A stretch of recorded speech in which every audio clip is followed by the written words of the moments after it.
Et maintenant, on arrive à la question des rythmes scolaires. Donc, c'est Madame Rabillet qui va, quand elle aura le micro, vous présenter ce dossier.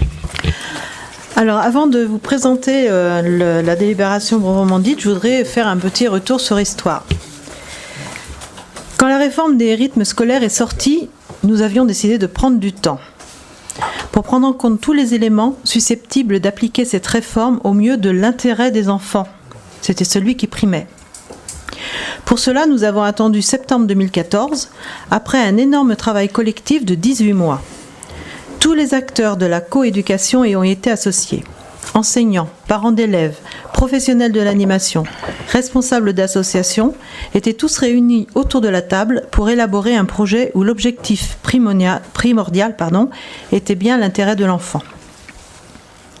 Entre 2010 et 2013, 4 rapports ont dénoncé le côté aberrant de la semaine de 4 jours, contraire à l'intérêt des enfants, et aujourd'hui encore, les chronobiologistes ne sont pas tous d'accord sur le rythme scolaire idéal pour les enfants. Une majorité d'élus de notre groupe partagent d'ailleurs cet avis. Aujourd'hui, la règle a changé, et les communes qui souhaitent, à titre dérogatoire, revenir à la semaine de 4 jours peuvent en faire la demande depuis octobre. Nous avons alors choisi, par souci de démocratie, et malgré le temps très court qui nous était imparti, de questionner les parents d'élèves sur leurs ressentis et leurs souhaits. Sur 541 questionnaires distribués, nous avons reçu 397 réponses, soit 73,38% exactement. À l'analyse de ce document, nous constatons qu'à la question « Êtes-vous globalement satisfait de l'organisation proposée à votre enfant sur la semaine de 4 jours ?» Pour le premier point, sur le rythme de votre enfant, temps de sommeil, alternance entre activité et repos, positionnement sur les temps d'apprentissage, 60% sont satisfaits ou très satisfaits. En 2, sur votre rythme de vie familial, 62% sont satisfaits ou très satisfaits. Sur le contenu des activités TAP de la ville, 71% sont satisfaits ou très satisfaits. La mise en place des TAP a donc été reconnue et appréciée. Pourtant, 62% se prononcent en faveur d'une organisation sur 4 jours. Vous admettrez que ceci est assez paradoxal. Pour que la demande de dérogation soit acceptée par l'Éducation nationale, chaque conseil d'école a dû se prononcer à ce sujet et il doit y avoir consensus entre les 4 écoles de la commune et la municipalité. Les 4 conseils ont voté majoritairement pour le retour à 4 jours. Je tiens à préciser que nous nous sommes abstenus. Lors de ces conseils, nous avions 2 voix, nous sommes toujours abstenus, pour ne pas influencer les votes. Cohérente à notre souhait de démocratie, notre équipe a souhaité tenir compte de l'avis des conseils d'école, malgré des avis divergents de notre part. Et c'est la raison pour laquelle nous vous proposons la délibération suivante. Je vous relis quand même le corps de la délibération. Conformément au décret 2017-1100-08 du 27 juin 2017 relatif aux dérogations à l'organisation de la semaine scolaire dans les écoles maternelles et élémentaires publiques, il est donc proposé aux élus du conseil municipal de solliciter cette dérogation pour un retour à la semaine de 4 jours et d'adopter les nouveaux horaires des écoles, 9h, 12h et 13h30, 16h30, sous réserve des décisions concordantes prises par les conseils d'école extraordinaires organisés entre le 11 et 22 janvier 2018. Cette proposition d'organisation des temps scolaires et périscolaires se base sur les principes en vigueur, à savoir pas moins de 8 demi-journées, semaine scolaire d'au plus 24 heures, au maximum 6 heures d'enseignement par jour et 3h30 par demi-journée, pas de modification possible du nombre d'heures scolaires annuelles et de leur répartition. Je tiens à préciser que, de toute façon, cette modification ne pourra être appliquée qu'après l'accord de la direction de l'Éducation nationale. Voilà. Avez-vous des questions ? Erwan ? Alors je trouve que la démarche a été très bien construite et je pense que c'est important dans une commune comme la nôtre de pouvoir accompagner ces évolutions qui peuvent avoir des des conséquences importantes comme l'ouverture du centre aéré ou des éléments comme ça. Le petit point dommageable, c'est que je ne suis pas sûr qu'on ait eu une commission pour pouvoir en débattre au niveau du Conseil, où on ne l'a pas vu passer pour pouvoir échanger. On a reçu le questionnaire, donc ça c'était très bien, intéressant.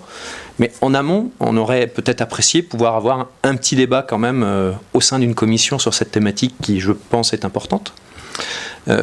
Voilà, c'est juste une question. Et puis deuxième élément, c'est comment se sont passés les conseils d'établissement, parce que c'est aussi important de savoir un peu comment ces éléments ont été pris, puisque derrière, il faudra assumer la décision qui sera prise.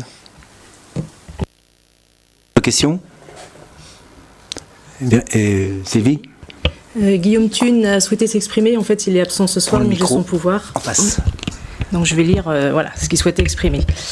Le nouveau gouvernement nommé en 2017 a choisi de relancer le sujet des rythmes scolaires à l'école primaire en permettant aux collectivités de choisir de revenir à une semaine de 4 jours ou de rester sur un rythme de 9 demi-journées remis en place en 2014. Quel choix ? Je veux bien entendre que les différents spécialistes et chronobiologistes aient des avis divergents sur le rythme idéal pour l'enfant en primaire, même si je n'ai pas trouvé beaucoup d'écrits, voire aucun, qui défendaient la semaine de 4 jours. Mais pourquoi l'Éducation nationale laisse ce choix aux collectivités, introduisant de facto des inéquités supplémentaires entre les enfants de son territoire, au lieu de prendre ses responsabilités et de tenter d'harmoniser ces rythmes, tout territoire et toutes écoles confondues ? Les raisons invoquées pour ce retour à une semaine de 4 jours ne me semblent pas être les bonnes. Oui, les territoires ont des problématiques budgétaires très différentes et pour certains, il est difficile d'organiser des TAP dignes d'intérêt, mais je considère qu'une réforme ne doit pas se faire en fonction du manque d'intérêt d'une activité périscolaire, mais doit tout mettre en œuvre pour permettre à l'enfant d'être en réussite scolaire. Ce point fondamental me semble complètement oublié dans le débat.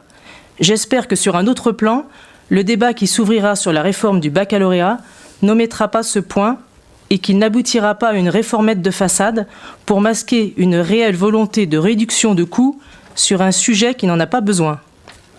Ceci étant, comme malheureusement aucun indicateur de réussite n'avait été mis en place en 2014 avec la réforme des 9 demi-journées, j'ai trouvé logique qu'au-delà de nos intimes convictions, nous sollicitions l'avis des conseils d'école sur ces rythmes scolaires. Comparé à ce qui s'est fait sur d'autres communes en France, le questionnaire envoyé aux parents était très solide et pertinent. Sur cette base, les parents et les enseignants, avec leur propre expérience, ont pu se prononcer sur un maintien à 9 demi-journées ou un retour à 4 jours. Les 4 conseils d'école ayant voté la majorité pour un retour à une semaine de 4 jours, je considère être de ma responsabilité d'élu d'accompagner ce choix et de voter aujourd'hui également pour ce retour à 4 jours, même si je suis personnellement convaincue du bienfait pour la réussite scolaire de l'enfant d'un rythme à 9 demi-journées. Pour finir, je tiens à féliciter toutes les personnes, les élus, agents, associations, ayant contribué au succès de 2014 à 2018 de la semaine à 9 demi-journées, succès reconnu par les parents d'élèves lors du questionnaire. Est-ce qu'il y a d'autres interventions, d'autres questions ? Madame Rabillet, vous voulez répondre, monsieur Ferchal ?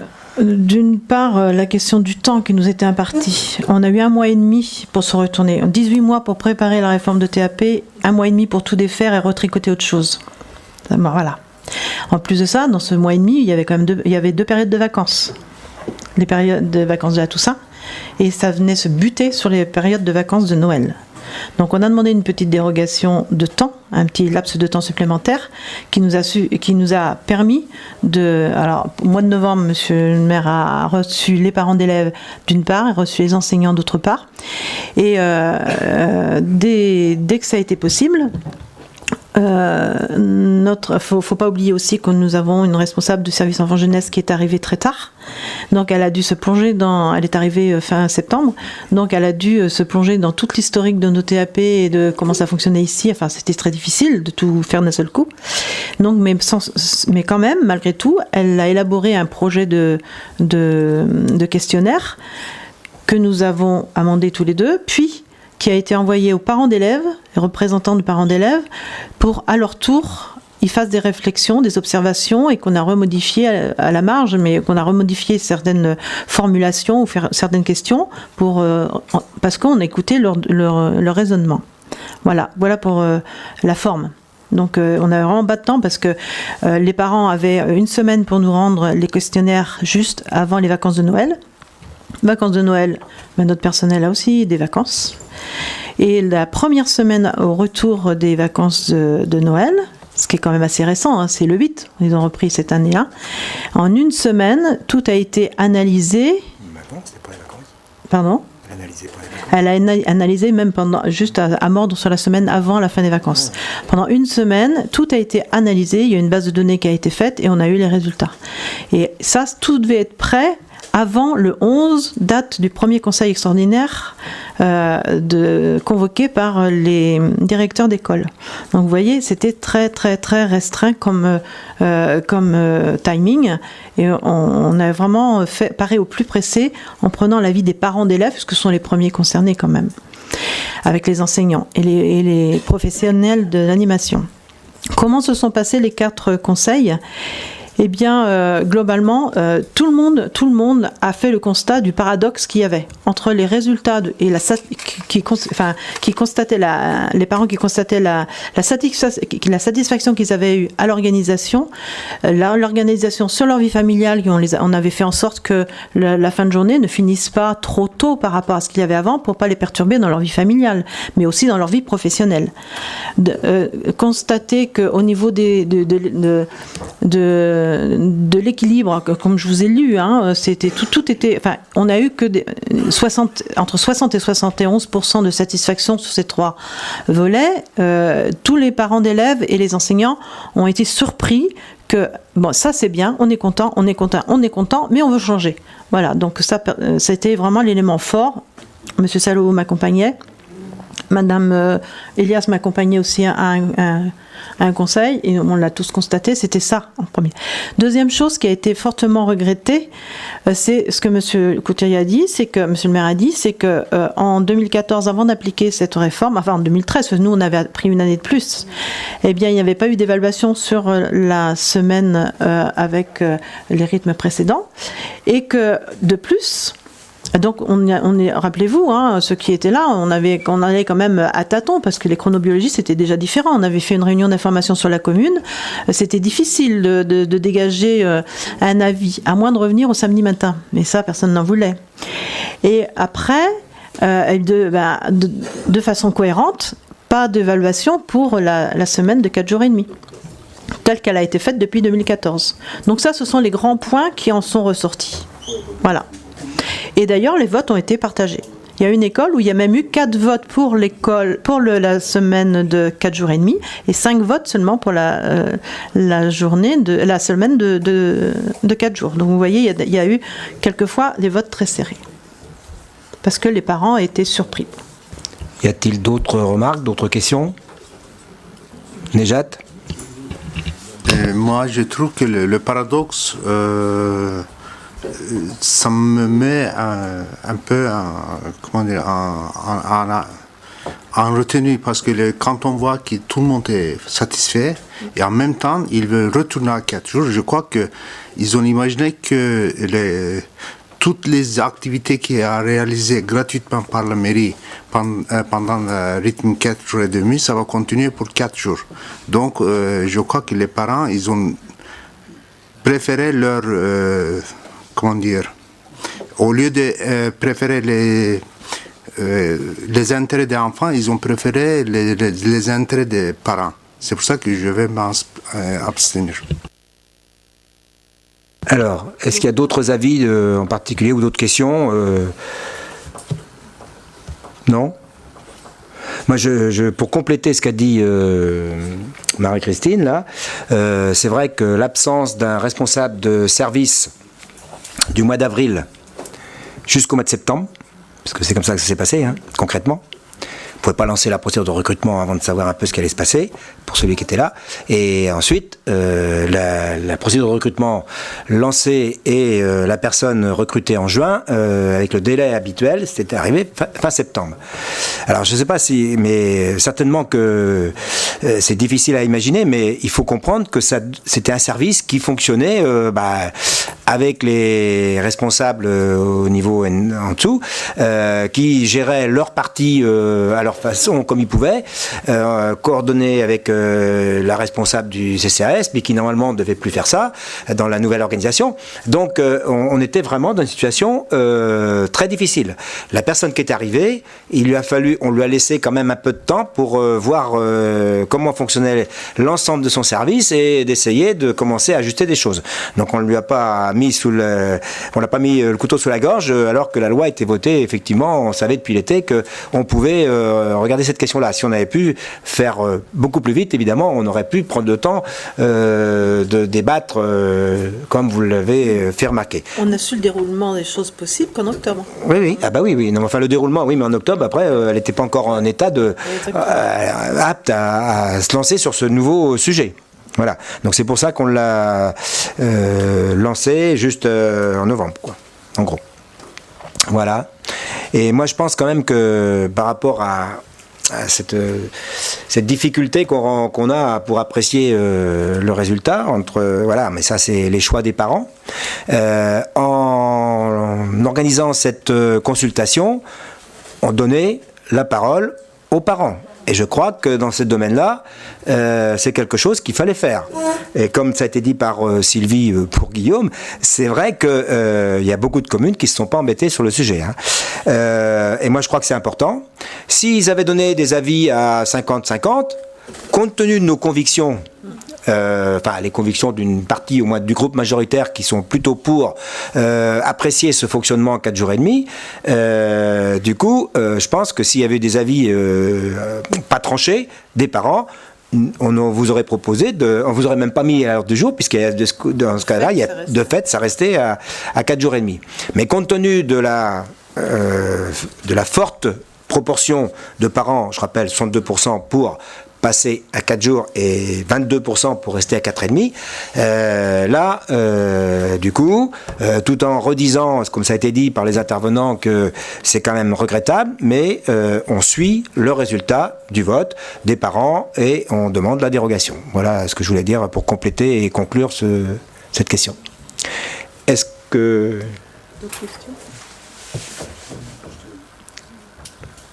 Il ne faut pas oublier que cette réforme, au départ, a été faite par M. Sarkozy, de passer à 4 jours, juste pour un problème, à mon avis, électoral et pour gagner des voix, j'en sais rien, faire plaisir aux parents et sans doute aux instituteurs aussi, le fait de supprimer le samedi matin. Alors qu'à mon avis, c'était la période pour les enfants qui était le mieux quoi, pour eux. Donc le fait d'être à 4 jours et demi, pour moi, c'était quelque chose d'important. J'hésite mon vote entre l'abstention et pour, puisqu'il faut suivre les parents. Je pense que je vais voter pour suivre l'avis des parents. Mais il ne faut pas oublier cette histoire. On a été mis sur un fait accompli du jour au lendemain, quoi. C'est pas les parents, c'est pas pour faire plaisir. Vient de dire Paul, non, dans le milieu de l'éducation nationale, c'était une réforme qui a été particulièrement critiquée, et j'en sais quelque chose.